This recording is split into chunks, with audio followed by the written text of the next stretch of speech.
Okay. It says we're streaming. I think we're streaming. I think we're streaming. We need a sound and visual check. Yeah, everybody, can you hear us? Let us know if we're coming through okay. We're just a couple of minutes before the hour, so we're just about to get started. So we hear it's very cold where most of you are. I'm sorry to hear that. And Marcus says, what is that, 8 degrees where you are, Mark? That sounds chilly. Sorry to hear that. Yeah. Oh, there we go. Hey, Kenny and Sabrina, thanks so much. It sounds like we're on. Let us know if you can hear us okay. And Tom and Caitlin are here with us. Yep, let us know if you can hear them. Hello, everyone. Oh, it's hard good, for anyone good. to get a word in edgewise when the two of us are in a room. Yeah. Sorry about that. Anyway, we'll just kind of hang out for a minute or two till it's the official start time to make sure everybody's here. Jim Dion said 5 by 5. That's a lot of leg. Oh, it is warm here. It just occurred to me we're in shorts and t-shirt. We have the heat on to keep us from freezing. That's right. It's really cold here. Bitter cold outside, and we just have the heat turned way up. Yeah, I see Brian's in the Phoenix area. Hi, Buck, Brian, James, Mike, everybody else. I know my mom is here. And good to see you all. And Brian says hi, Tom and Kate. Hi, Brian. Hello, Brian. So there will be no musical performances in this live stream. While we're waiting for the official start here momentarily, why don't you go ahead and run a little shot of where we are. We took a little aerial footage of the spot that we're in just a couple of days ago when we first got here. And you know we're out in the desert, so you're going to be able to tell we're still in the desert when you see this. The same kind of thing. We're going in circles. Yeah, if you look real closely in the lower right there, you can see us hidden down in along between the car and the RV. But we can tell you where we are. You all know we're kind of private about our location usually, but since this is a closed group and all, we are in a place called American Girl Mine, which is in California, and now you're going to get a little glimpse of what it looks like here.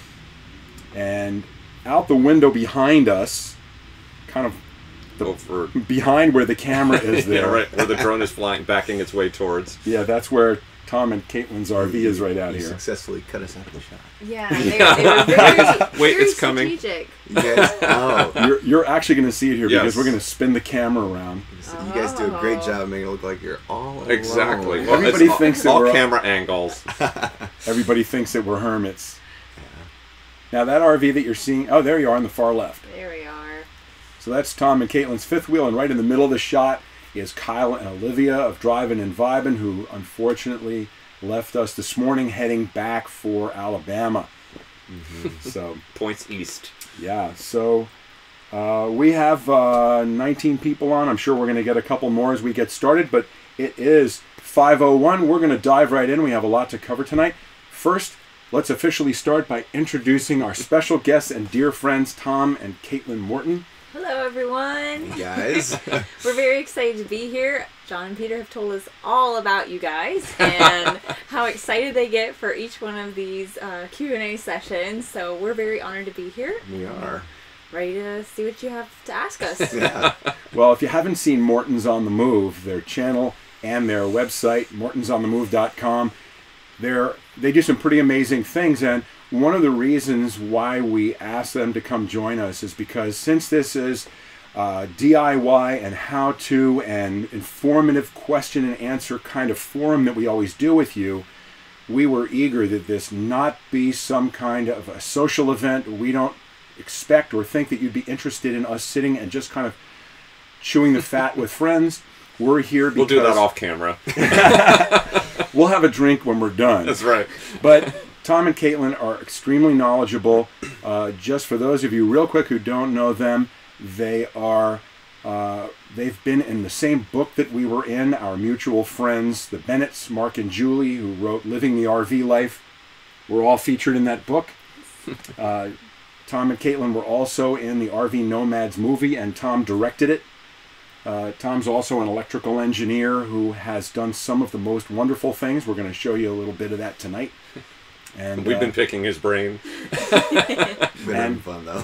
Some of the questions that we've gotten are perfect for having Tom here. So without further ado, why don't we go ahead and just dive right into the first question. We will try, as always, we're going to answer the questions that were asked in advance first up, but we will try and keep up with the chat here and take follow-ups as they come in. So first up, the first question came in from Jim and Mickey. Their question was a little bit long. I'm going to read most of it to give you a basis for what information they wanted to get from Tom.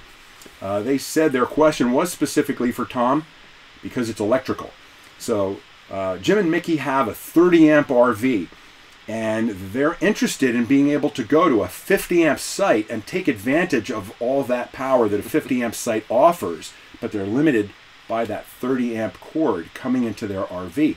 And they got this idea maybe from our video where we installed an auxiliary 20 amp outlet so we could take advantage of the other outlet. They thought about splitting off some of the high power items in their rig and putting them on a separate 30 amp circuit so they'd have two 30 amp circuits, and then they could plug in a Y adapter like this one here, and that would allow them to plug into a 50 amp outlet and split off to two separate 30 amp circuits. And they're also going to add an additional 15 amp circuit like we did in ours to give them as much possible power from a 50 amp setup. And I thought we were power hungry.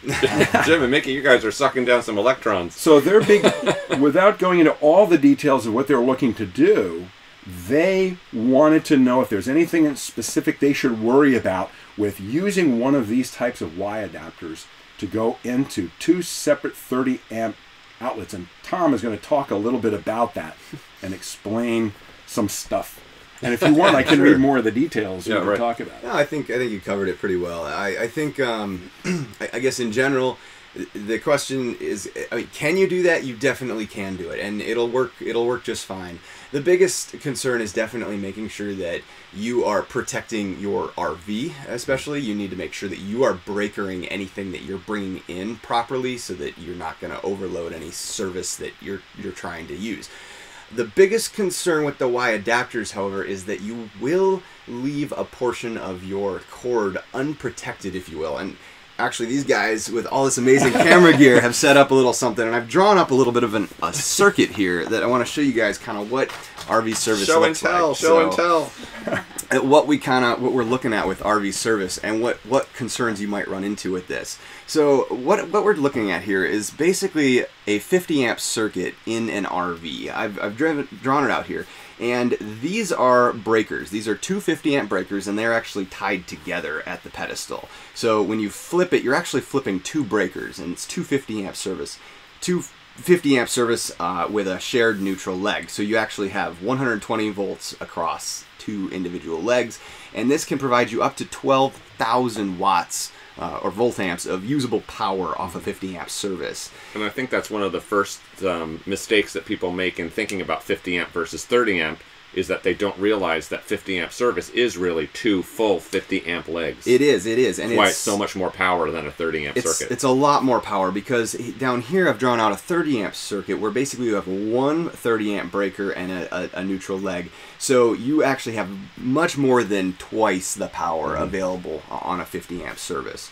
So you have your 50 amp service, and this right here, this is basically the RV separation. This is the RV side, and this is outside.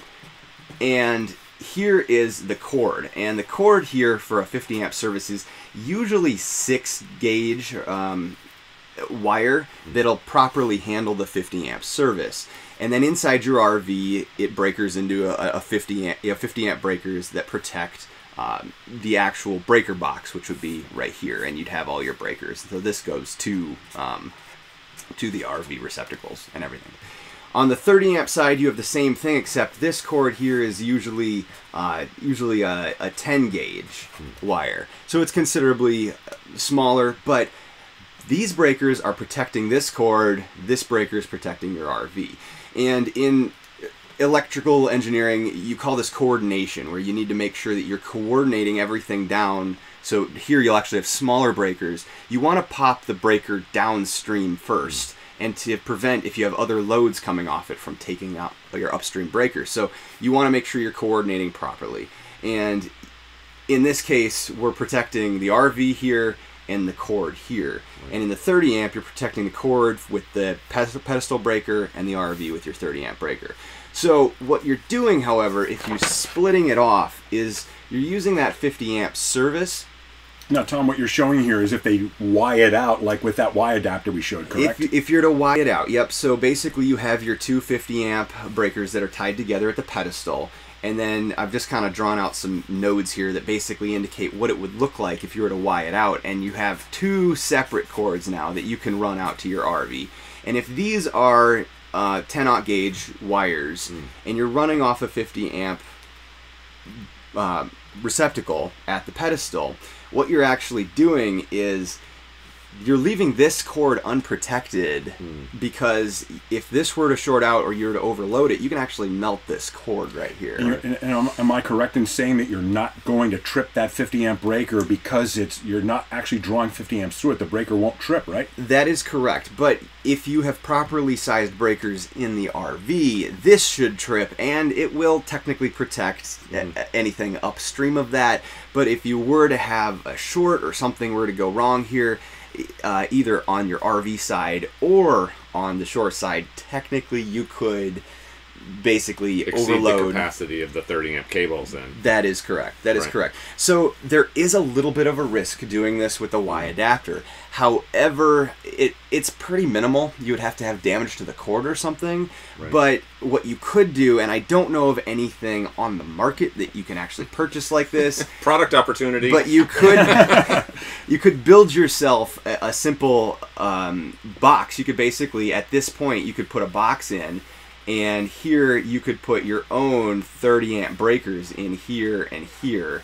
I don't know if that makes any sense. And basically build your own pedestal in essence, right? So you'd have your two 30 amp outlets with a 30 amp breaker for each of them. And that, yes. And that way your 30 amp cable is being protected by a 30 amp breaker now. Yep. So I would say if you want to do that correctly, I would make sure I would recommend to actually put breakers into a box. You could just get a box at Home Depot or something, right? And then put the breakers in it, draw cable into it. You need to make sure it's weatherproof, of course, and everything like that. And all the appropriate caveats, of course. So there's a little bit of a risk not doing this, but it is pretty low. I would say that.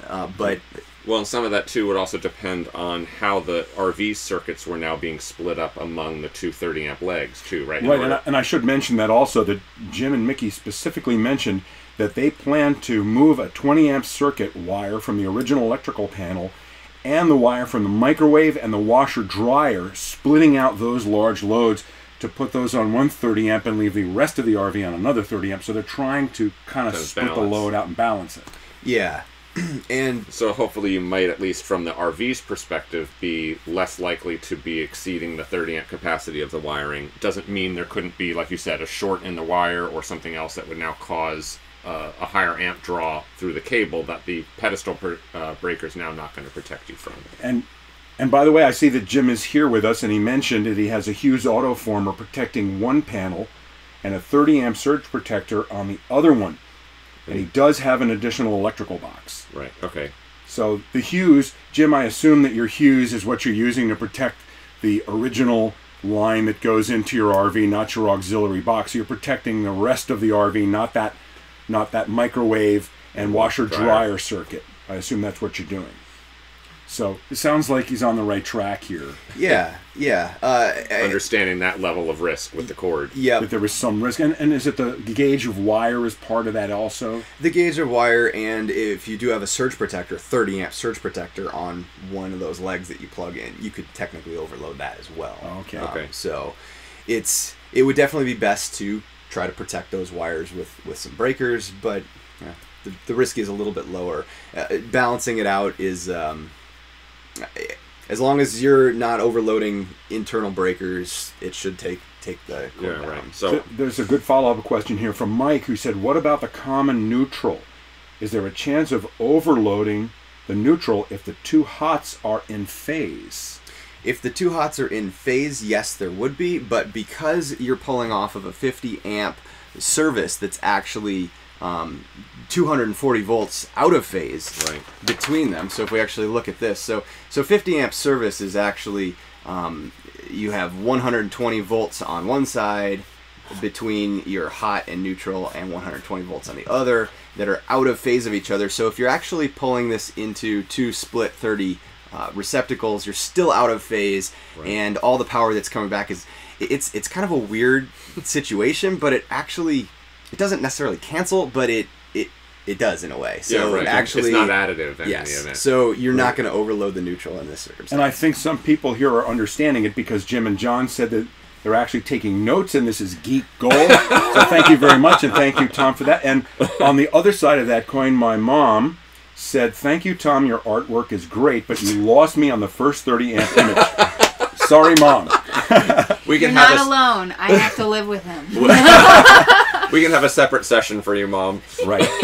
Our concern about having Tom come here is that we won't look like we know anything anymore. So, well, at least when it comes to electrical. But this is why we bring in the experts, right? I mean, this is why we consult.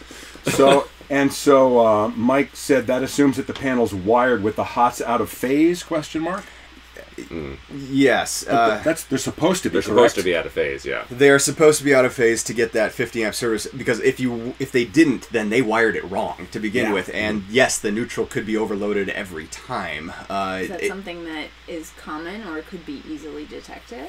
If you're using a surge guard protection unit, it will not allow you to plug into out of phase service like that. Right. Good reason. In phase service like Good that. reason to have protection. If you have a 50 amp surge guard, right? So a 30 amp wouldn't detect that. That is correct. A 30 amp would not. I hadn't thought of that. So that is true. For Jim and Mickey, that if you have surge protection and it's 30 amp as opposed to putting a 50 amp protection right at the pedestal, that would be incorrect. Because that 50 amp surge guard would be checking both of the two hot legs to check to see that they're out of phase, and that would be one of the tests it did when you plug it in. It would be a really messed up wiring if somebody had done that. I'll just say that. There's going to be major problems on the RV. The person who was on the site before them probably would have had some problems. Yeah, right. Okay. Good. So, great coverage on that, Tom. Thank you so much. This is why we have Tom here. We could not have drawn that. No, right. So let's head on to the next question, which is actually two people asked a very similar question, so we're going to cover them together, and that was Mike and Kirk. So Mike said that we seem to have found some wonderful open spaces to camp. Please share with us your secrets for doing so. Oh, I think we're breaking up here. I think we've lost our connection. Wait, nobody said anything about temperature. And Kirk said that they're planning to be on the road full-time in early summer in a 40-foot motorhome. Oh, congratulations. Congratulations on that. Great. And they're saying that they know that years ago boondocking in large RVs was rare. I think it was maybe not as noticeable, but I know that we've been out here 16 years. Yeah, for almost 16 years we've been out hiding out in the desert for all of that time. But it is becoming more popular, or certainly more visible, maybe because of social media. I also think an awful large percentage of the people who are out on social media and who are vloggers and bloggers are in smaller RVs, so you're seeing that sort of proliferation of a lot of channels that are in smaller fifth wheels or travel trailers or van life kind of thing, and so it makes it look much more like there is a preponderance of them versus Class A's and bigger fifth wheels out on BLM and dry camping. And actually, if you look around where we are now, the majority of them are probably 36 and up. People are commenting on the view out the window. Just so you know, this is a very popular place. You can see not only the Morton's fifth wheel behind us, but others as well in the distance. So why don't you just run that next clip, and this will give you just one idea. Those of you who weren't with us last month, this is a shot of the spot we were broadcasting from live last month from Kofa National Wildlife Refuge. Now, we were out there for about 12 days a few weeks ago, almost a month ago now, and then Tom and Kate came out and camped with us about a few hundred feet from this spot last week, right? Yeah. It was just last week. Yeah. So who does the primary research on where you're going to go in your family? I do. What are your resources, Kate? So we use primarily 4 resources. The first one is campendium.com, which has a lot of information, a lot of reviews on all the sites, which I think is one of the reasons why we're seeing more large RVs out there, because I Mm-hmm. think people with larger RVs, like, they don't want to get stuck, you know? I think you guys Exactly. have said it to us. Stuck. Wait. What are you talking about? Oh, wrong one. You talking about that kind of thing? That kind of stuck? That kind of stuck. Like, See, we were ready. We knew that was coming. people don't want to get stuck, but if they see a review out there saying, hey, I have a 40-foot rig and I was able to get in here just fine, then people are like, oh, okay, I can get out there too.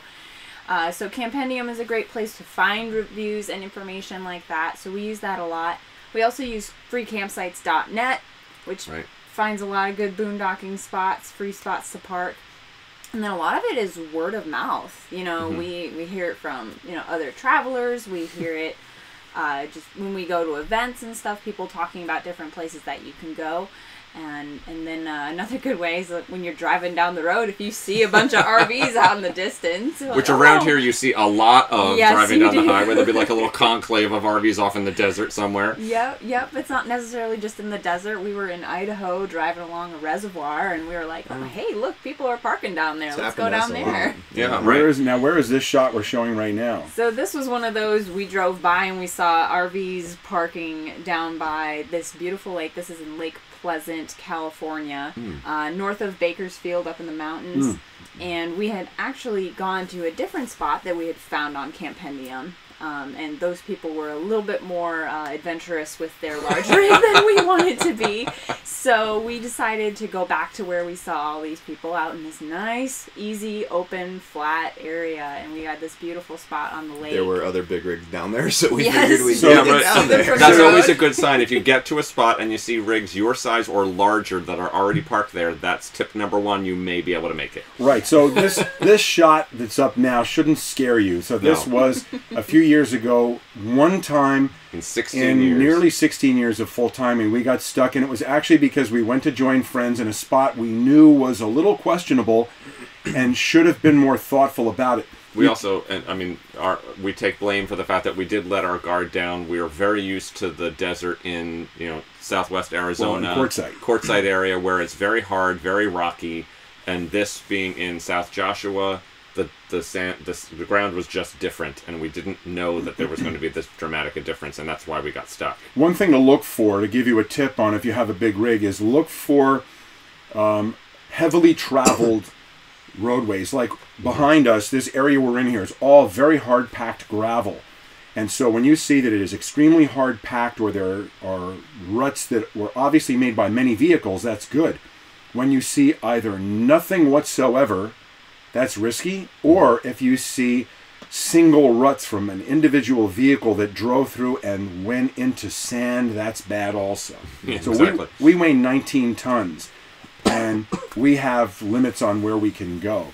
So, well, even when we went camping with you guys in Kofa last week, we stopped out by the road in this big open parking area that was easily seen from the road. Knew you could get in, knew you could get out.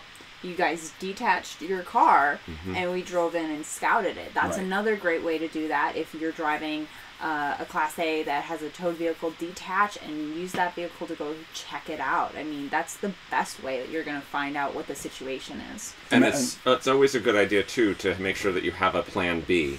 Because if you're expecting that you're going to be able to get to some place at 5 o'clock in the afternoon where it's an unknown when you arrive, A, whether there will be space for you, or B, whether it's okay for you to actually get back to that space, you could be in trouble, and you're going to end up, it's going to be pitch black, and you're scrambling to try and find a spot. So if you are going to one of these places where you aren't 100% sure, get there early and get there with a plan B, so that if it doesn't work out, you've got another spot you could go to. Now, with Kofa, again, we looked at all the reviews. Obviously, there were reviews on Campendium where people talked about the size of their rigs that they had brought back there, that the road was very well packed and not too washboarded, so we were fairly confident.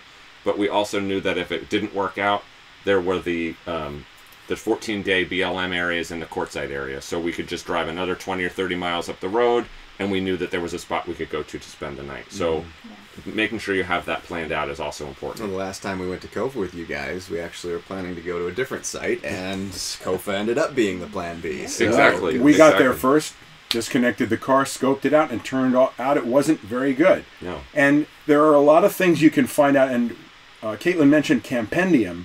So Campendium.com is how we actually found this spot in Kofa to begin with. This is King Road, and it's one of our new favorite spots. We've been there twice in the last couple of months, and we had never actually been there before. And nicely dispersed sites. And I'll tell you the kind of things you can learn about on Campendium. Not only will you find out if the AT&T signal is good and strong, very important, or very, the very Verizon signal is good and strong, or the T-Mobile signal is good and strong, because the reviews will tell you about each one. But here's a simple thing that you would never know if you hadn't read about it on a place like Campendium. The prevailing winds are from the north, and the road is dirt, which means if you park on the south side of the road, dust will be blowing across you every time an ATV or a motorcycle or another RV or car goes by. So as we drove out this road that we are on in this video you're seeing now, we didn't even look to the right to look because we were heading east, and we wanted to park on the north side, on the left side of the road, and we had almost no dust the entire time we were there because the winds almost always come out of the north. So those sorts of tips can make the difference between being really unhappy with where you are and being very satisfied. Like, having your window tracks just grind like you're wearing your window down every time you move your window open or closed. Exactly. But also with Campendium, if there is a spot that you're not necessarily sure if a big rig would get in or not, you know, some people do need to be adventurous and go check it out. Well, so yeah, if some you're the people have to be adventurous first. type and you want to go scope it out, leave a review, whether you stayed there or not. It helps us all out. We've definitely stayed a few places that you're like, you know, this would be great, but people don't know about it. And it's a great opportunity to test your roadside assistance plan. Yes, which we did use. Yeah, exactly. So Brian asked, what percentage boondocking versus RV park? Ooh. Wow.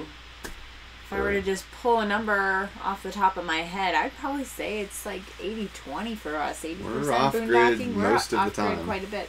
Yeah. We will have like 2 months out of this year where we have stayed, about 2 months worth of staying in RV parks, and most of the rest of it has been boondocking. And boondocking in the sense that it's you know, no hookups. So we have stayed in like dry campgrounds like National Forest or National Park or something like or that. our own property even. Or our own property, which doesn't have any hookups. So Right. we're about 80-20 right now, Right, I would say. that's definitely an admirable ratio. Yeah, I would love to say- get to the 80-20. I would say we're probably closer to 50-50. 50-50, 60-40 maybe. We definitely Yeah. skew more towards dry camping whenever we can. But just, again, sometimes because of the size of our RV or the area we want to be in, the options don't necessarily present themselves. And that's actually another good point, which is, depends on which part of the country you're talking about. Absolutely. East is much harder than west. Yes. And Northwest isn't. There's nowhere easier than the desert Southwest, really, Right. because it's so wide open. You can go pretty much anywhere out here, and it's just speckled with RVs everywhere you go. It's just And another rotten great with thing, them. a great thing about it. So keep in mind the distinction if you want to split hairs between boondocking and dry camping. So whenever you're boondocking, you are dry camping, but you can dry camp in a campground.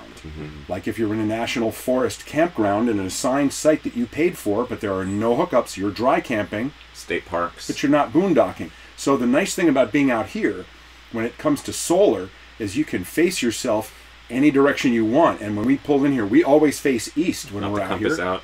We get the compass out, we face east. We're going to do a video about that where we explain all the many benefits for our rig of facing east. Right. Gets us our solar panels tipped to the south. We're going to give away the whole video? All right, I won't give away the video. Spoilers. These are all spoilers. Great. So, shall we move on to the next one? Sure. Oh, and one I'm other sorry. quick thing before Oops, you sorry. do that. Going back. You're jumping at it. It was my You said fault. go ahead. My fault. He said it, right? You heard it. I heard it. It wasn't me. It wasn't. Mike also mentioned some topics for right. for future potential things. Mike, we made note of the things that you mentioned about, and you also asked what's the best way to communicate potential topics to us. You can leave comments in any post we put up on Patreon. Anytime we put a post up and you want to publicly comment, that would be great. There's also the community tab over in Patreon, so if you want to submit Right. something, then other people could come up, comment on it as well. And normally when it comes to YouTube and the RVgeeks.com, we don't generally take private messages, but on Patreon we do. And if you wanted to, if anyone on Patreon, any one of you wants to send us a private message, we're perfectly happy. We will always respond to your private messages. And thank you already for the topics you've already submitted. You will be seeing some of these come up for They'll vote. come up in the voting, and we Exactly. needed more topics for voting since Yes. this is now our 10th live Q&A, we're going to run out of topics if we don't right. have suggestions. So thank you for that. Okay, so Sonia and David asked.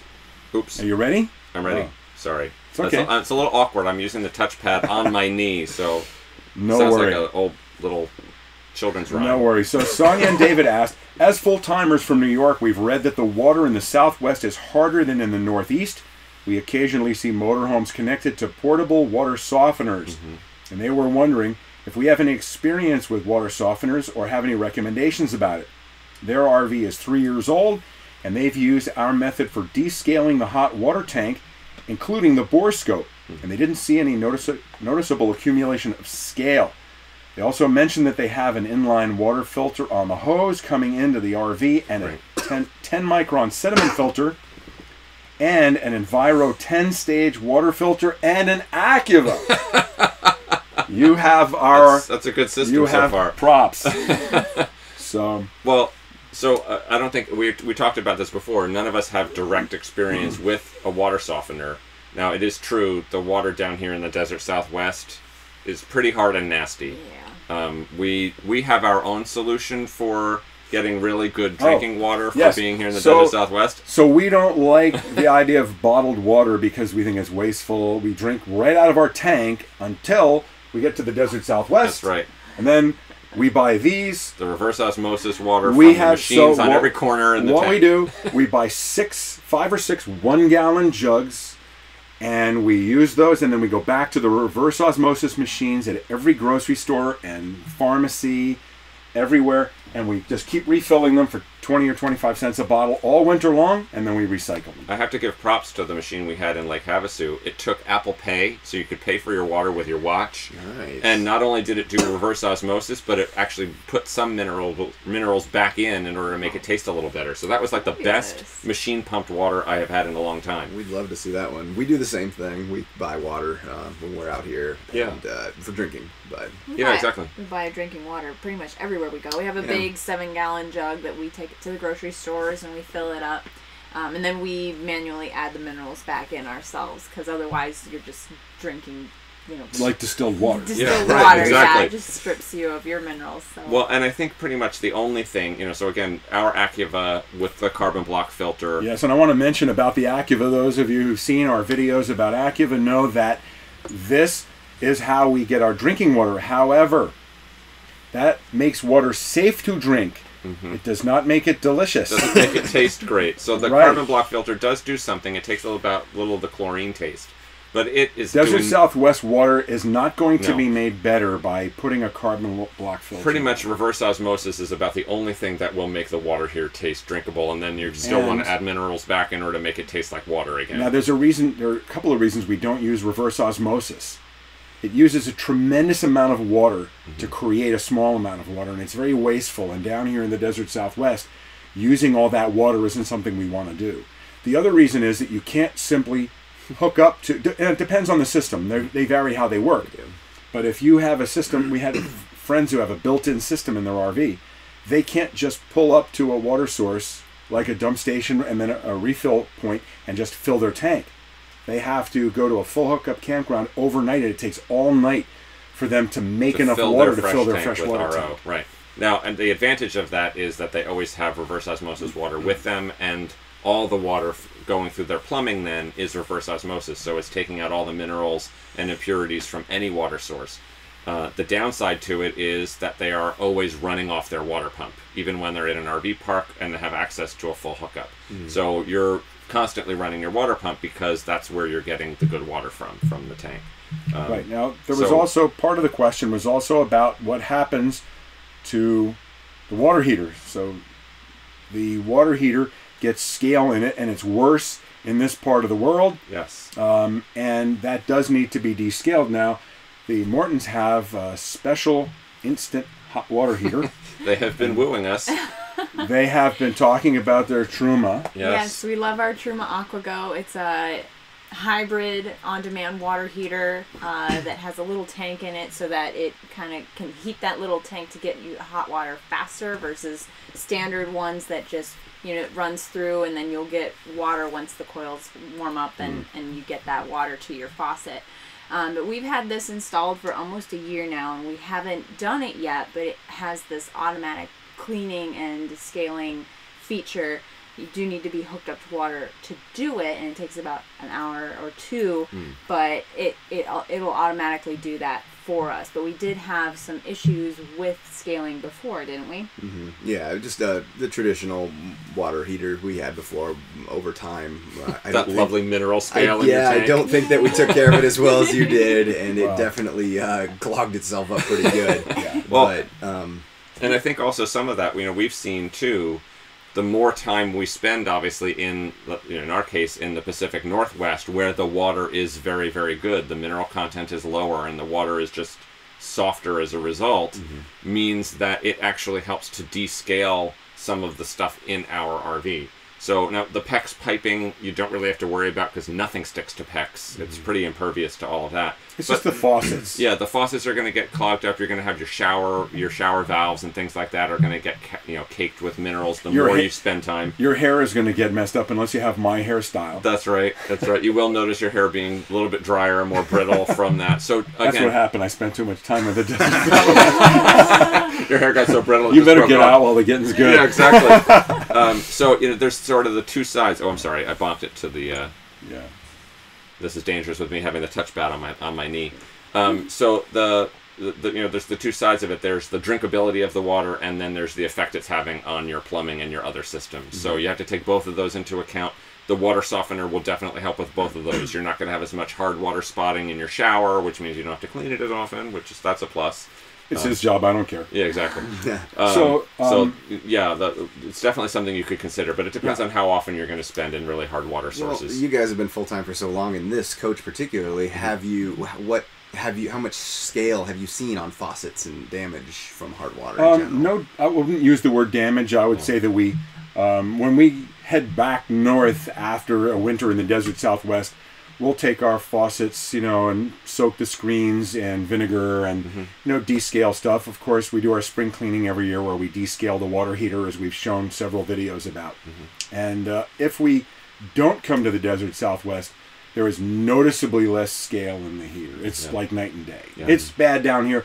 If you haven't been to the desert Southwest, just deal with the fact that you're going to drink bottled water while you're here, and other than that, it's no big deal. So that's really. And you'll have brittle hair. Yeah. What about more moisturizer? What about a water softener, though? I've tasted water and kind of been around other RVs that use them, and they do seem to work. They seem to soften the water quite well. That mineral replacement definitely improves the taste, and it helps prevent all of the buildup of the minerals. So the only reason we don't use a water softener is because we've just never made it a priority to make the room to carry one, and we're pretty happy with using the water down here other than drinking it. It doesn't bother us other than to drink it. Well, you don't have the dry hair issue, I know. My hairstylist says it's safe. It's fine. Yeah, no split ends. Yes. If you had split ends, you'd have twice the hair. So it's still not going to make any difference. And actually, so when we replaced our kitchen faucet and the bathroom faucets, the new faucets have those sort of rubber spouts. So the water is actually passing through a little rubber spout, so you don't get the mineral buildup. And if you do start getting it, you literally just rub your finger around it, and the rubber flexes, and it just comes right off. So we haven't had any issue with those faucets since installing them, even being down here in the desert Southwest. So. And Kurt and John, I see your questions about BLM. We're going to double back to that in 1 second, but I just want to finish up with talking about water. And I see that Kenny and Sabrina mentioned that they heard that the Truma system can also save water while you're boondocking because the water is instantly hot and you're not wasting it while waiting for a hot shower. Right. Well, so here's a couple of things about that.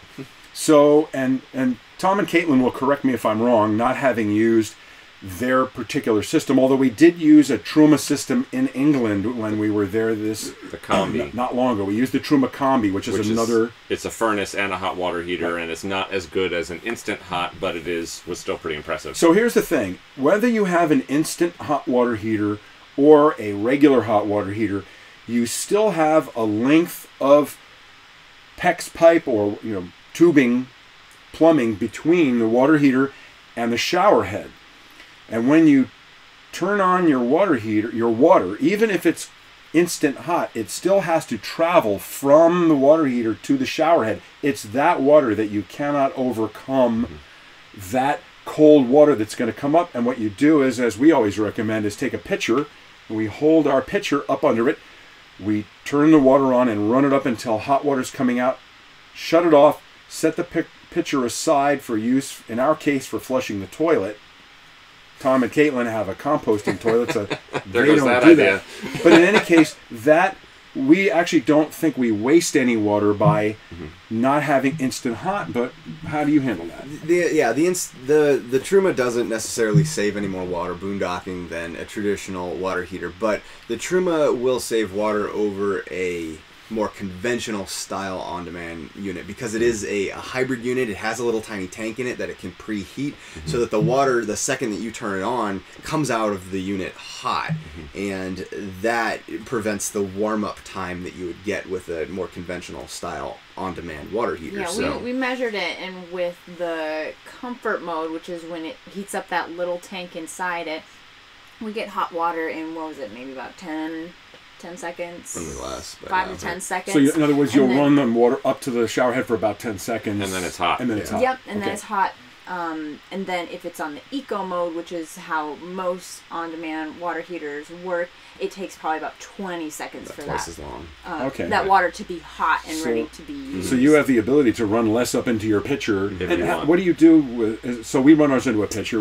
What do you do? We waste it. you just run into the gray tank. Well, the Truma does, however, there actually is a Truma Comfort Plus, I think, has a feature where they have a little tiny recirculating pump in it, and this is an OEM solution only, but they can actually do a recirculating line through the RV, and it has a little pump in it that pumps that hot water through it, just as you'd find at hotels and things like that where you get really quick water. It's because they're recirculating that hot water. The Truma can do that. And in that case, you have almost no wait time at any faucet. If you put it into comfort mode, it'll heat the whole system up. There's no wait time. And that would save you water boondocking for sure. Yeah. Now that sounds like the system we saw in Newmar when we were on the New Air. Those of you who saw our video when we interviewed the vice president of sales at Newmar, we showed that little blue light on the wall inside the New Air where you can flip a lever, run up water, and all it does is it take the water and put it back into the freshwater tank and bring the hot water up. So it sounds like a similar type of system. That's a cool idea, yeah. Yeah, right. Yeah. And that works in the New Air's case. That works with any water heater, so it's not reliant on the water heater having that capability. It's just they've basically created the plumbing to do it so that it can circulate the hot water and get it hot for you before you're ready to shower. And no wasted water. And no like wasted they're water. really thinking about boondocking. That's awesome. And John, you're correct that Truma is propane, not diesel, no electric, it's propane only. And we did see the Truma unit that Tom and Caitlin have while we were at the Quartzsite show recently. It was a cutaway unit where we could see the inside of it to see how it's built. It's a very, interesting unit, so we may have more to talk about. I think perhaps most interesting to me is the fact that Tom and Caitlin have been raving about theirs since they got theirs. And when we saw Heath and Alyssa Paget at the Escapers Bash, they had a Truma AquaGo in the leisure travel van that they had while they were in Canada. And Alyssa would not stop talking about how fantastic it was. She's like, I never want to have another RV without a Truma AquaGo. So we may be showering over there at their RV in the next couple of days. The real benefit you get with it is just that you don't have to wait. You turn it into comfort mode, you take a shower. There's no waiting whatsoever. Beautiful. You don't waste any fuel otherwise. Right. And ultimately, if you do want to take a long shower and you're hooked up to water, you can shower for hours straight and you'll never run out of hot water. You'll run out of water. So if you're hooked up at an RV park, as long as you want. Then you just shower but as you want. Losing that electric was definitely Yeah, and I see Brian was there when we were having a very intense conversation with the Truma rep, and you are absolutely right. We did. So I'm going to double back real quickly. I mentioned I'd get back to the question from Kurt and John about BLM real quick. Kurt asked, how early in the day should you arrive at BLM sites to assure a location? And John expanded on that, asking if there's a best and worst day of the week to arrive at BLM. I think the beauty of BLM, mostly in our experience, is that you can park anywhere. It's what's called dispersed camping usually, where you can just park anywhere. So we could have parked there or there or there. 6 feet from where we are, 600 feet There is from where no we are. set number of sites, so you basically can't get boxed out by all the sites being taken because there are no sites. Now that does vary though. Not all BLM is dispersed, so some BLM is designated campsites. So in those situations, and getting there right around the sort of the 11, 12 time frame Perfect. is usually a good time to be catching people who are leaving for the day and gone, And before the crowds have arrived later in the afternoon. And for those of you who are full-time or are on an extended trip, you have the same luxury that we do, is we generally like to arrive between Sunday and Thursday. We try to avoid arriving in popular places of any kind on a Friday or a Saturday if we can avoid it. Getting somewhere on a Monday morning at 11 o'clock, you are going to have your pick of the sites almost no matter where you are.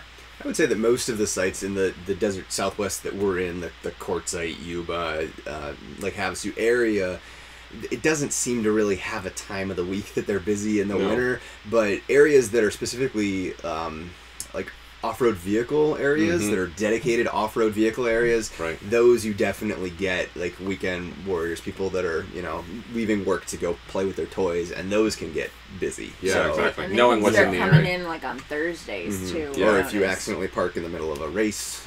Yes, which we did when we were on... We didn't. You lured us there. Well, we lured... They lured us to this spot that we pulled in. There's a big sign. There was going to be an off-road race, and sure enough, while we were there, they left, and then tons of people swarmed in, and there were dirt bikes and ATVs going everywhere. Timing is everything in life. What can we say? Yeah, so far we have led Tom and Kate into 3 different spots.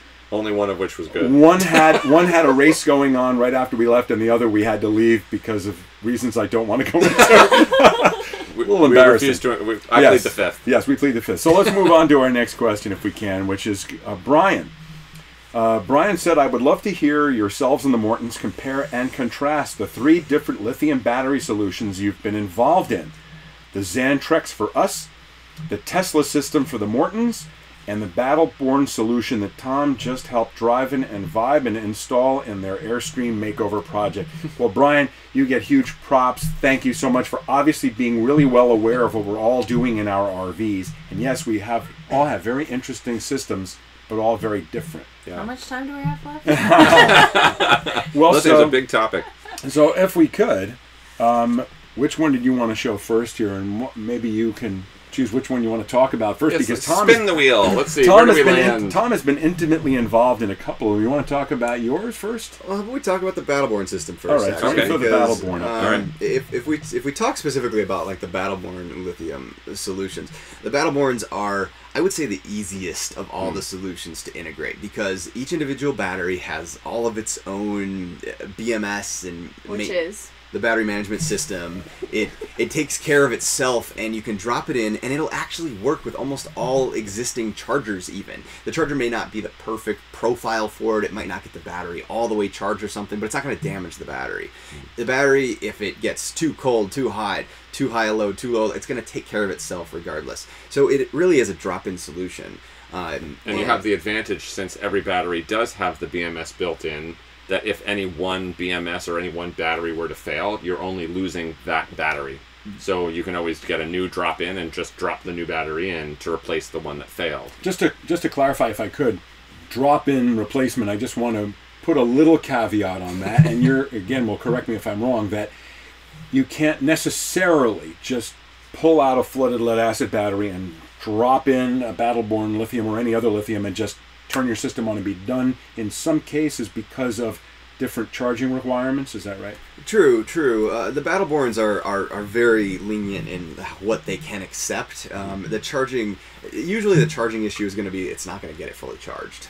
More so, or it's going to charge really slow, because the lithiums are designed to take a slightly higher voltage, just hammer it until it's fully charged. No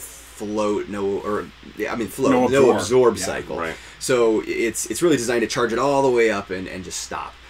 So chargers that are specifically meant for lithium and or a programmable charger. If you're using an inverter charger that is programmable, the Magnums, the Victrons, the Xantraxes, you can actually go in and change the profile so that you can drop them in and easily make that change. Also, you don't want to drop in a lithium next to existing lead acids either. That's not going to work well, mainly for the lead acids. You're probably going to fry the lead acids doing that. Right. So I guess they're not true drop-in. You kind of have to replace the whole bank all at once, and you do want to think about what's going on around it, but it shouldn't damage the batteries. But for the most part, they're like for like, similar size. They'll fit in the same place as a regular battery. Comparing the other two systems. Sure. As a matter of fact, what you're looking at here below us are, is that all 5 of them? You can see about 4 of the 5 batteries that were installed into Kyle and Olivia's Airstream Argosy, which was the one that was parked behind us in the aerial video we showed this morning. No, that was the Fiber Stream. Oh, I'm sorry, that was the Fiber Stream. That's right. That has no lithium. No lithium. Well, so, in their cell phones. But there are advantages. This is lighter weight by a good margin. As a matter of fact, for those of you who haven't already heard, this Friday's video that's coming out is going to be our complete talk about lithium versus AGM versus flooded lead acid batteries that was built upon the opening segment we did for last month's live Q&A. So thank you very much. If not for the fact that we had done that last month, we would not have been able to do that. You'll see when the video comes out, we'll explain why that's the case. But look for that this coming Friday morning. So. And it was fabulous. We were in the audience. It was fabulous. So. They're very generous. Thank you. You'll hear Tom was mentioned in that too. We ratted him out. Just remember Pukert's law. Exactly, and then you'll know. So as far as Tom's and Caitlin's system, they have one of the coolest systems we've ever seen. And this is a picture of Tom in front, proudly sitting in front of their Tesla battery. That's right. So now that's a complete opposite spectrum. It is a very opposite spectrum. This is a... I guess it's cool in the sense that it's nerdy. It's a very custom system. This is not a drop-in solution by any means. The Tesla battery, this is a module out of a Tesla Model S car that was wrecked at very low mileage, so the battery was in great shape. We took one of the 16 modules that powers the car and put it in our RV. The benefit of this system primarily is you can get these modules very inexpensive, and they have the highest energy density of pretty much any easily available lithium battery on the market right now. So that little thing that you're seeing in that picture there is equivalent to almost all 5 of those Battleborn batteries we saw in the previous image. And it's only like this thick, right? Yeah, it's not really even. It's about 2.5 inches amazingly thick. slim. It weighs It's 50 pounds. It's a crazy amount of power. It is a 24-volt battery, so you are not going to be able to power your RV directly with this system, but 24 volts is great for higher powered appliances, bigger inverters and things like that. If you want to run a 6,000 watts of inverter, 24 volts is a great option. But this battery also doesn't have any BMS or anything built into it, so you're going to have to come up with your own solution. There's a lot of parts and pieces that we put together to create our own BMS, if you will, to protect the battery. This battery is also a different chemistry that makes it more flammable, actually. If something were to go wrong... That's why we're parked so far away. I didn't know that, and we will not be showering. We will not be showering on their RV after all. No. The heck with that. So, if the BMS is done correctly, the batteries are very safe. They're actually very well balanced. They're a very high-quality cell. You don't hear about Teslas just catching fire in garages and stuff because the BMS protects them. If something were to go wrong, though, if you were to not properly design your own BMS, it could be dangerous. If you want to have an idea about what is involved in this system and how beautifully, elegantly Tom designed this whole system, go to their YouTube channel or their website, find the post where Tom goes through all the details of this system. It is just beautiful. It's so elegant. I totally geeked out watching that video. And when it was done, I was like, I'm glad I don't have that system, but I appreciate the beauty of that system, and it is perfectly Tom. And just so you know that Jim and John said that now the Morton's RV goes from 0 to 60 in 3.2 seconds. Go Tesla. We do want to get a sticker that says "Powered by Tesla." That's right. Stick it on the back of the RV. Just so you know, these are 6.2 gigawatts. House batteries, not chassis batteries. Yeah, right. Yeah, right. Although we have been in discussion about this whole diesel-electric hybrid RV, you know, so we want like the diesel locomotive where you've got the diesel generator powering a battery bank. So we're going to let Tom design it. We're going to do the marketing. That's right. That's right. Well, I'm beta testing. So, yeah, you really should go check that out on their YouTube channel. It's a phenomenal watch. Yeah. So let's just take a quick look. All of you have seen our battery before. Let's give a quick look at what that is. You know that on the left, those are our new Full River chassis batteries. Those are AGMs. And on the right, our 600 amp hour Xantrex Lithium Freedom eGen system. So, I mean, the advantage we get with our Freedom eGen is so we don't have the redundancy of the BMS being inside each battery or within a equivalent 12-volt battery cell, because we have one giant battery module. We have a separate individual BMS, so we just have a single. So on the one hand, it's in a sense more cost-effective to not be duplicating that technology in every battery, but we do then have a single point of failure. So if our BMS dies, our whole electrical system is dead in the water, whereas if a single Battleborn battery's BMS dies, you lose X percentage of your total battery capacity. So there are some advantages, pros and cons there. And we also have the different advantage of we're fitting 600 amp hours worth of power in the space, approximately the same space that 4 Battleborns would go. Yeah. So we are getting slightly more power capacity in the center space. We have 540 usable amp hours out of our 600. If we were to put 4 Battleborns there, which is all that would fit, they would have 400. So we have 140 extra amp hours in approximately the same footprint. But there's pros and cons to all the different systems. Ours are heated, as we've mentioned. The pro to them all is you've got lithium. Yes. Ultimately, when it comes down to it, all the lithium batteries are going to perform similarly in what they can actually output. There's the quality of life, as you guys have said before, it really improves with all these systems. And if you really want to know more about this topic, we did the presentation that we did at the Escapers Rally. We were given permission, as I mentioned, to post that on YouTube. Friday morning it'll go up. It is approximately it's a 59-minute video with a small intro and outro at the end.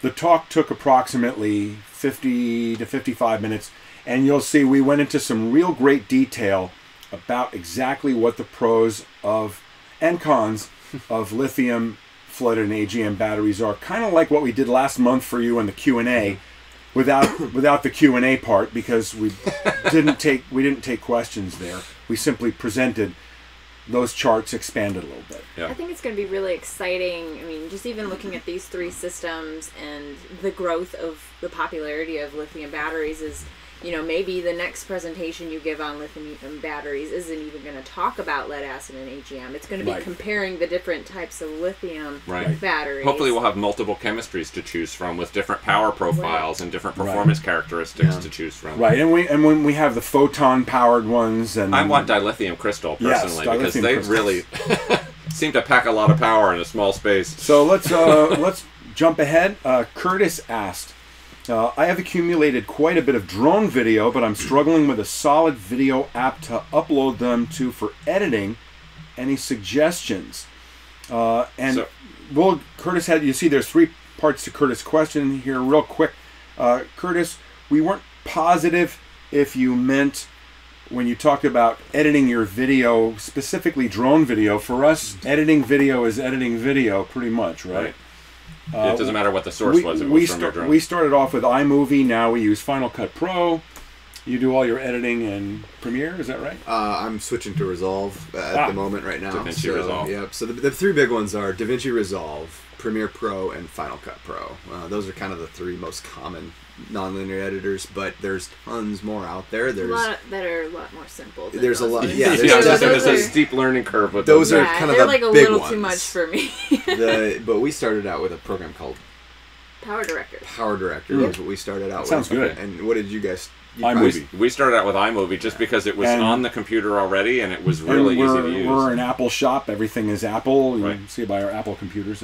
But so maybe can we talk about differences of, those different programs in being able to handle big files? Like maybe if someone goes and flies their drone for half an hour and has this huge file. Or if they're shooting in 4K. Or if they're shooting in 4K. Speaking of which, just while we're on the topic of drone. He's got a new toy. This is a new toy. You can see it's still in the wrapping. This came from Amazon today. Even out in the desert, you can get shit from Amazon.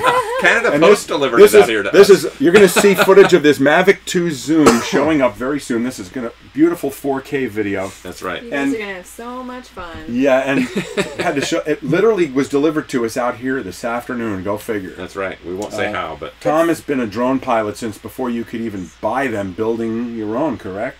Yeah. I was always interested in the drones and stuff, so we built everything from little quadcopters up to big hexacopters that were carrying actual like DSLR cameras. And if you have not yet seen RV Nomads, the movie, go watch it. And which again, Tom directed, and Tom and Caitlin were both in, along with many of our other friends.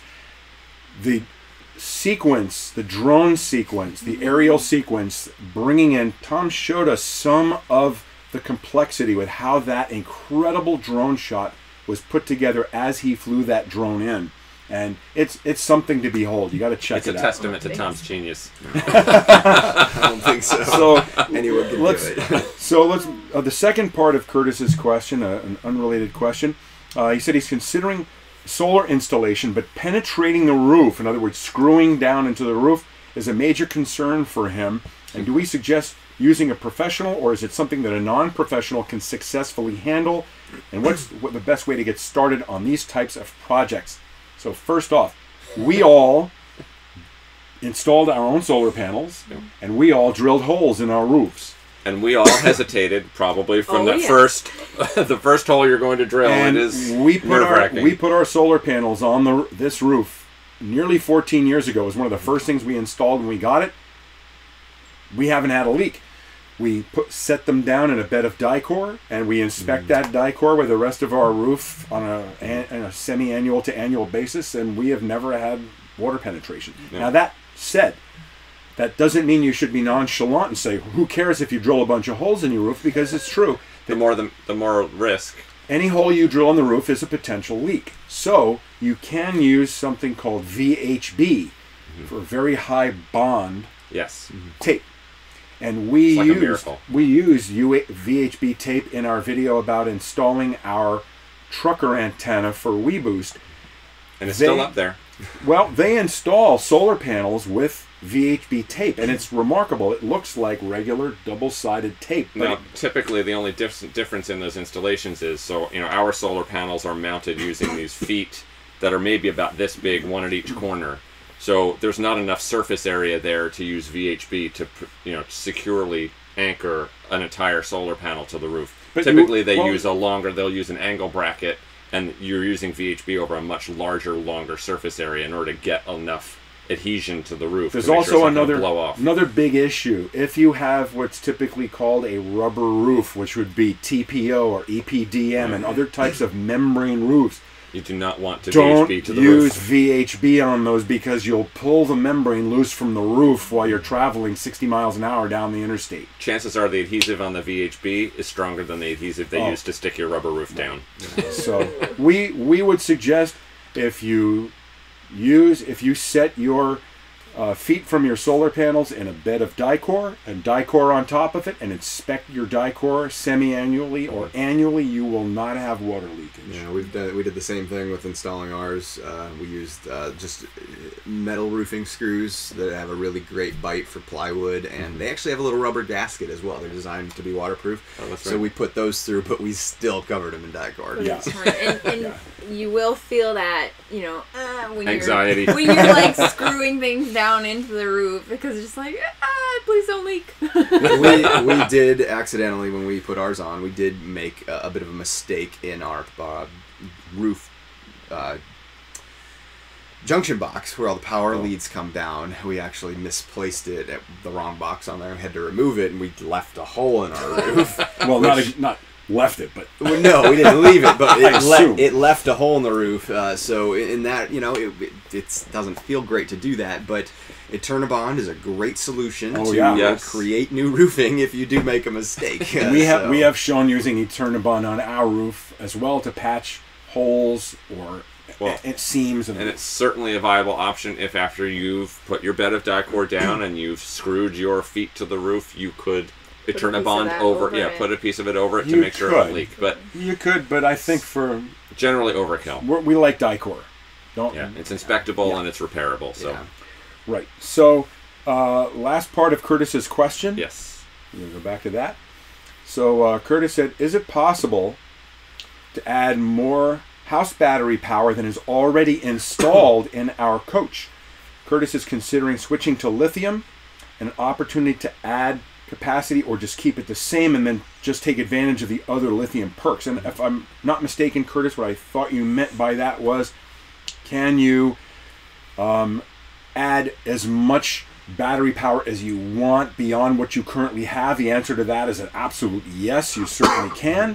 Using any technology of battery, you could do it with flooded lead acid, AGM, or lithium. Right. Lithium just being the most obvious choice because you can increase your battery capacity in the same footprint. But suppose you have, let's say you have 200 amp hours of usable capacity right now, and you are wondering, you don't want to spend as much as it would cost to fill those slots with those places, physically with lithium because it's expensive, and maybe you want to buy half as many lithiums to fill the space and take advantage of all of the benefits they have and keep the same actual amp hour, usable amp hour capacity you've got. And maybe you'll want to add more in later. Absolutely, you can. Sure. You can do that. You have any problem with that, electrical engineer on hand? I think it's going to depend on the battery system. I don't know if you can add more to your system particularly. Ours is not designed. But the Battleborns or even our Tesla, we can slap a new Tesla battery up against there. And specifically the Battleborns or other drop-in type lithium batteries, those, because they're all individually managed, even if you've used the batteries for a period of time, the charging profile hardly changes, and they will self-monitor, so you can add more to it. And these batteries are going to last practically the life of the coach, if not beyond. So yes, you can add more as you feel you need them without any detriment to the system whatsoever. And with the price difference in lithium, it might be a really good way to kind of start just building it. You don't have to fill your battery compartment with lithium because that's going to cost quite a bit to replace the lead acid batteries. So you could put a lithium battery in now, and then a year later or 2 years later add another one without harm. Yeah, that's not something I would necessarily do with AGM or lead acid because you want to replace them all at the same time. Right. So the oldest battery is then going to basically drain the newer batteries and age them prematurely if you do that with leaded or flooded lead acid or AGMs. And we have a question about from Brian about solid state lithium. How close are we? Ooh.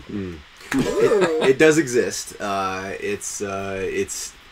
It exists from what I know. I'm not an expert on this, but I have contacts in the field that are, and it exists. It's primarily ramping up the manufacturing processes and getting it cost effective. The manufacturing is very costly right now. Do you see a lot of power density increase with that? I'm assuming by the name. Well, yes and no. What he's talking about is sounds better. What he's talking about is a solid electrolyte.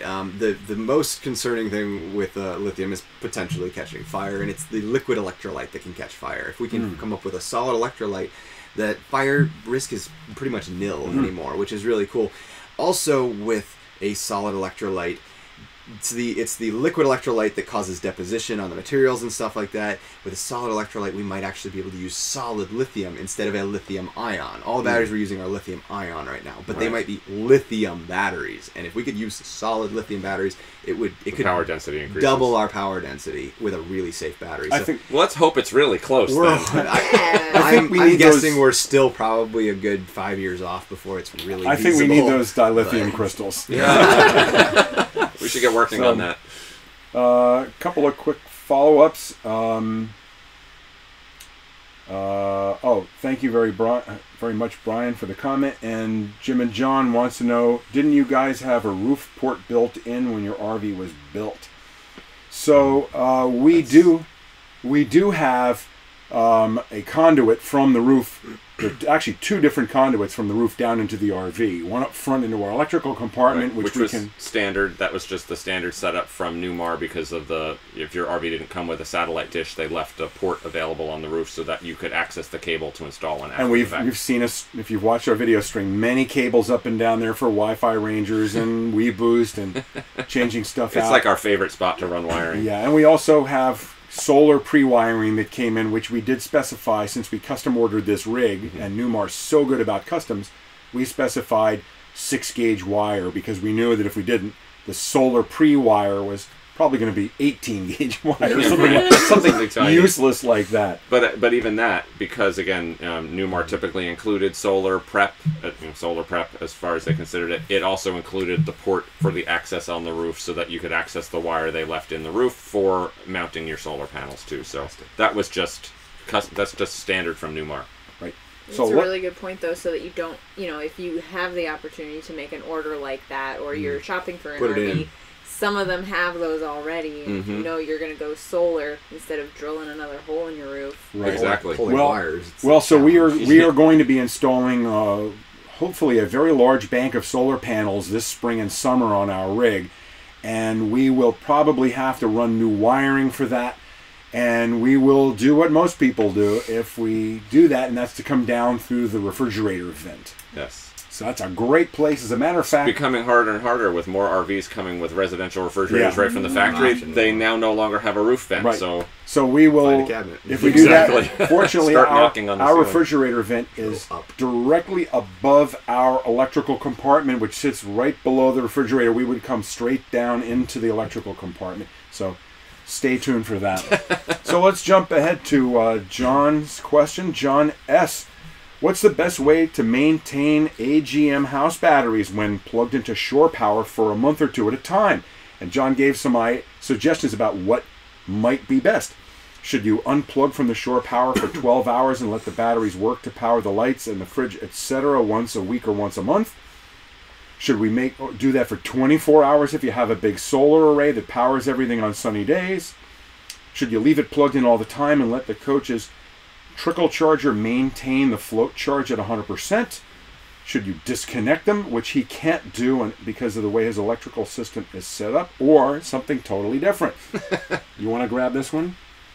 I was going to punt this one to Tom, but Tom already said this is for us. We don't have any experience with AGM. Right. So I was going to say, we did not do anything specific. We relied on our originally Magnum and then later Xantrex inverter charger to do the right thing in order to maintain the batteries, even when we were parked longer term, if we spent a month or 2 in one spot hooked up to power. Simply left it plugged in and let it stay flow charged and kept the charge up all the time. I will chime in on that. If you do have a good charger, especially programmable chargers, a lot of times they will have a setting in there that after a certain amount of time it might do something like load the battery just a little bit, bring it back up and stabilize it back out. You can also set up auto equalize. You don't do that with AGM, but there's these profiles that can set up, and they do a good job of just maintaining the batteries on their own. But I would have to say that in our experience of using it with, so again, knowing that John's system is very similar to ours. Right, John, and just for those who don't know, John has a King Air, a 2010 Newmar King Air. Many systems, I'm sure, are very similar, other than his being bigger, newer, more beautiful, and with an incredible solar bank. It's exactly like ours. Exactly, right. No jealousy there. None whatsoever. None whatsoever. No, if you saw John has been very smart to keep us away from his RV. Yeah. But so from our experience with it, we didn't see any degradation or any issues with just leaving it plugged in and letting the inverter charger handle the float sequence and keeping the batteries maintained. Right. Now, obviously there's probably some advantages to doing some of the things you did, but you're talking about a minimal improvement or minimal degradation in the lifespan of the battery. And it's probably not worth the aggravation level to be thinking about all of these various things. So, So I would double check. You could double check with your inverter charger manufacturer. I don't know if you have the Magnum or the Xantrex, John, but it could not hurt to call their customer service and just ask whether or not they do anything as part of a long-term float cycle. Right, and I see Mike has chimed in with a good tip with the great tank vent pipe is a good wire channel. Excellent, yes. Just don't put it down into the gray tank. But that's a good idea. Especially not if it's a hot wire. Okay, so we have a question from Jim. Yes. Any tips or tricks to running wires for upgrades and gadgets? Oh, well, that was a good tip there. Yeah, I was going to say, running into the We've great kind of event. the exterior walls on Jim's RV are very thin, and sometimes it's impossible to get directly under where you want a wire to enter the cabinet from below, for example. Correct. Getting the wire to where you want to be can be problematic and frustrating. Yes, so especially in slides. Forget about it. We have run wires.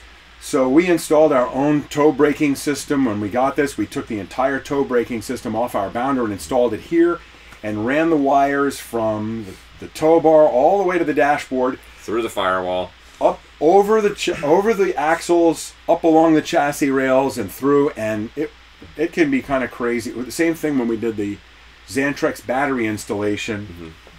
We ran wires up and over the axles, and there can be a real challenge. The closest call we had was in putting our monitor panel for that Xantrex battery in.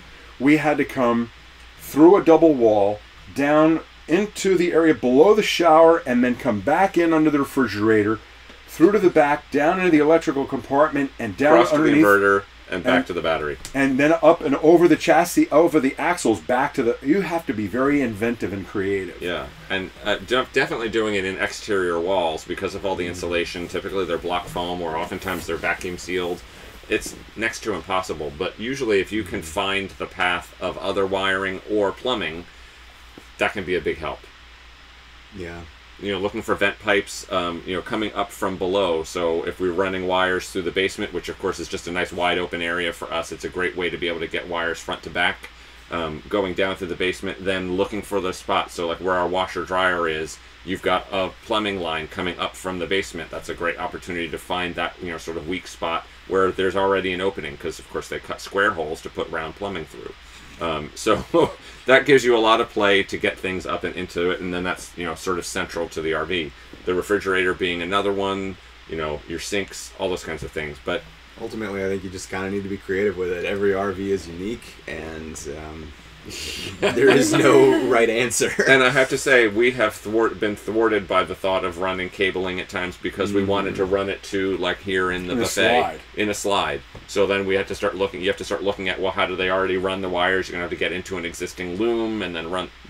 We gave up. We went wireless. I've gone so far as to actually disable circuits or move something to a different circuit so that I could use an existing wire for something else. See? So that's now something else you can do as well. That's a neat idea. Yeah, you just kind of got to really think about what the systems are, what wires are already there, what you can use them for. That's what I never thought of before. Yeah, right. See, we're always too afraid to pilfer stuff like that. I'm afraid all of a sudden our air conditioner won't work. Yeah, exactly. We totally snip the wrong wire and then We would.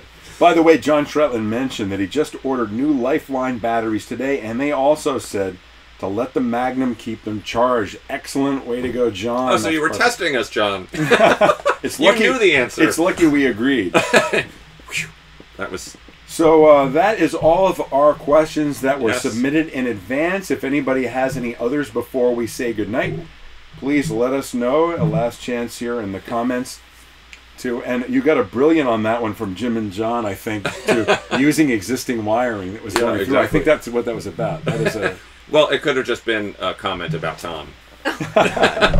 Definitely not.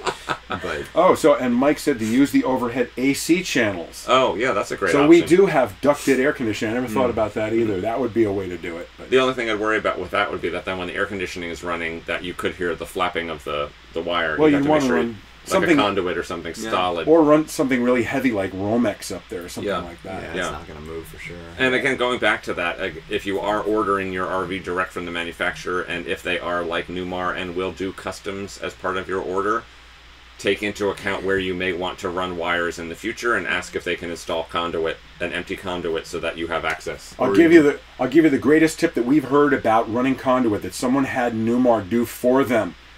They had conduits from the roof, and John, maybe you can tell me if this was on your rig or not. I don't remember. It's been a while, but Possible. from the roof to the basement, and from the roof into different internal cabinets like ours in the bathroom and up front. And the problem we have with ours is that for some unknown reason, Newmar came in like here turned a corner and ran 3 feet forward and came down, and they only used not even tubing that was okay. It was like this half big, that big, and it's ribbed. So when they put our satellite dish up there, they were yanking wires through. What you want is a smooth, the largest possible conduit. Yeah. You want it to be as short as possible, as direct as possible. I'm tempted to just glue one to the outside of the RV and just run it down the outside wall.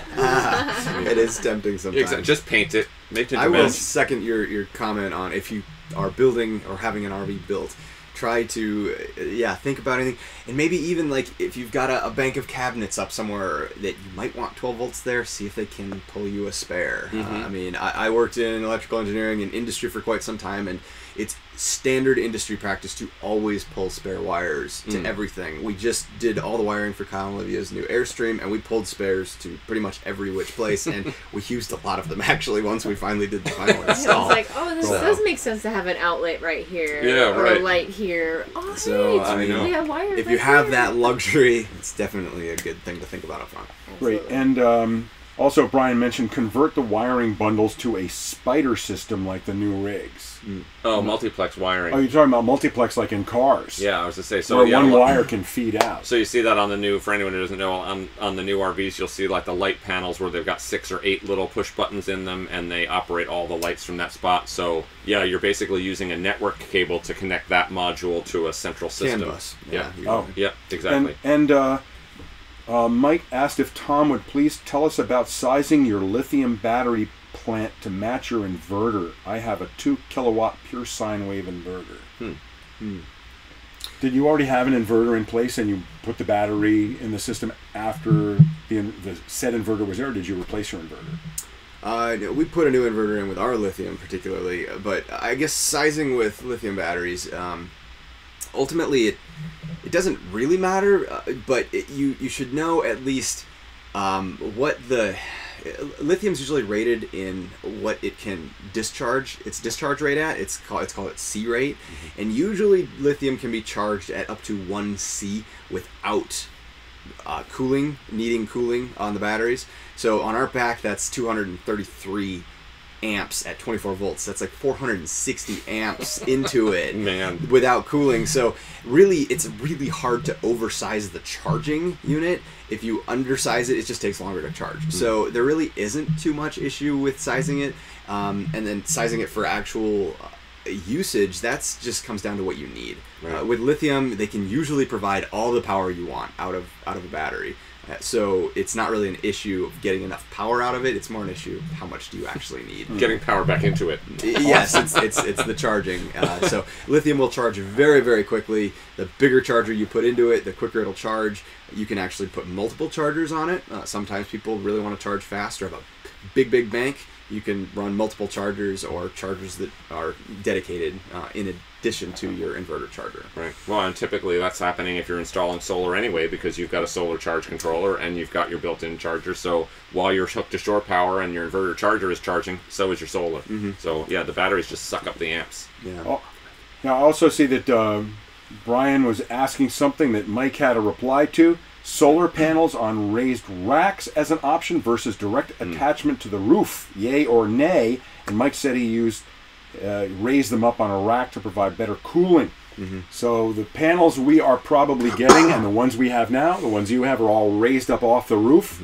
Definitely helps stand with the up on feet, because keeping them cool helps make them work better. Panels are usually sometimes rated actually for what they need roof spacing, especially like residential panels. We have residential panels on our RV. Those usually specify a 4 or 6 inch air gap to allow air to get under them, because as the panels get hotter, they perform worse. It's not going to damage them, but you're not going to see the performance out of them. So raised is almost always better. And raised also, I mean, you're actually giving your RV roof a little bit of shading too. So some of these people that put big racks and they go over top of their air conditioning and everything, they're keeping the RV considerably cooler by allowing that air gap and shading the roof of their I hadn't RV. thought of that. It's like having an umbrella. It is. It It's is. like and an awning for your roof. It It's will like- provide additional cooling. It's like you're driving around with a gazebo. I'm waiting for them to get to the point where the flexible solar panels are flexible enough that your slide toppers could be solar panels. So you just put your slides out, and now you've got that surface providing electricity. Love it. That'd be fantastic. It's beautiful. There are some. And, we have some friends that have built like big slide-out racks that have solar underneath solar, so they go out and they provide shade down the sides of the RV, and they also get like 5,000 watts on their roof. That's not It's shabby. a little extreme, but you can do it. Awesome. And like Brian of RV with Tito made that rack, so he basically created a window awning out of a solar panel, Right. There you go. which was brilliant because was now you get the shade and you're getting power from it at You the can be same as time. creative as you want. I think one of the other things is putting it up on a rack. Would that make it easier for you to install something to tilt your solar panels? Well, Well, yeah, we have, again, ours have always been on racks. On this RV, our first ones were flat, were not tiltable. Ours are so easy to tilt because they are up that way. They just have thumb screws and flip them up. Now, we're looking into possible options for something different with our Stay new tuned. solar system. That is the only tease you will get on that possibility. That's not the only tease. You can't stop. No, I'm done. I'm done with that. But we're looking into some options. Anyway, and John, we know you have a spectacular solar. We've seen pictures of your solar batteries, yeah, your solar exactly. banks. So, anyway, if there are no other questions, we're going to call it a night, and We're going to let these poor people get some rest. we're going to say a super special thank you to Tom and Caitlin. And Yes. if you haven't already done it, we would certainly appreciate if you would click that thumbs up button on the video. Not that it's any big deal. It's other for than Tom it makes and Caitlin, It really. makes us It's not feel for good, us. and we don't want Tom and Caitlin to feel like they were here, without proper appreciation. But we Shameless self-promotion. we cannot thank you enough for coming and Yeah, spending really, time. guys. Thank you And so I much want for to tell you having that us. everybody was.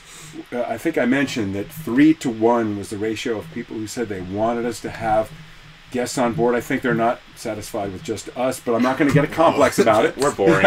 It's fine. They're here for you guys, but it was great to be here. So Yeah, Thank you for sharing your knowledge. thank you for putting up with us. we can't thank you enough for imparting your knowledge and your experience.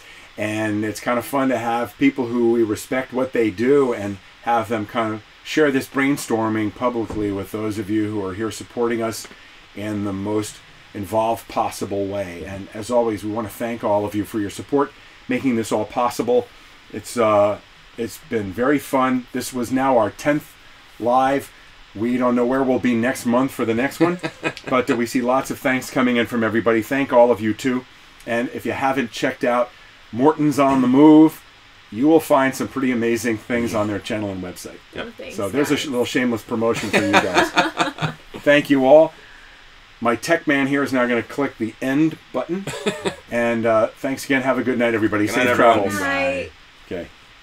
Oh, you have to hit the OK. You got to hit the OK button.